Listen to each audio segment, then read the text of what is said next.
Aujourd'hui, on commence les premiers semis de février. On va lancer les aubergines, les piments, les poivrons, les poireaux d'été et quelques laitues hâtives. Alors, si vous étiez pressé de vous y remettre, vous pouvez sortir vos gants.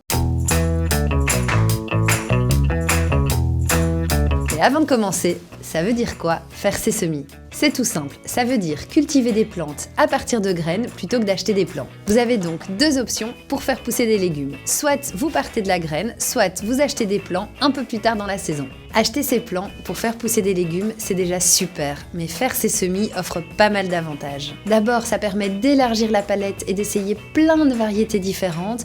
Ensuite, ça permet de maîtriser, de contrôler le processus de germination de A à Z. Et donc, on aura déjà des plants qui sont naturalisés et qui ont grandi dans des conditions qui ressemblent à ce qu'ils vont connaître. Et puis, c'est hyper valorisant de partir de cette petite graine et de voir qu'on a réussi à obtenir des plants robustes pour la suite. Alors, si vous êtes débutant, ne vous inquiétez pas, faire ces semis, c'est vraiment une pratique qui est accessible à tous. On voit ça ensemble. Commencez par choisir des graines de qualité adaptées à votre région. Ensuite, préparez des contenants comme des godets ou des bacs à semis et utilisez un terreau à semis de bonne qualité. Ce sont des terreaux bien aérés et adaptés aux jeunes plants. Avant de remplir vos godets ou vos bacs à semis, je vous conseille vraiment de bien humidifier votre terreau. Il doit être comme une éponge essorée.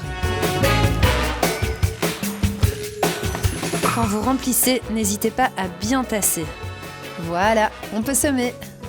Pour semer, on va enfoncer légèrement les graines dans le terreau. Chaque variété a une profondeur à respecter. Normalement, vous retrouverez cette information à l'arrière de vos sachets. Mais petit truc, retenez que c'est environ 2 à 3 fois la taille de la graine. Maintenant, on va faire des lignes de poireaux d'été.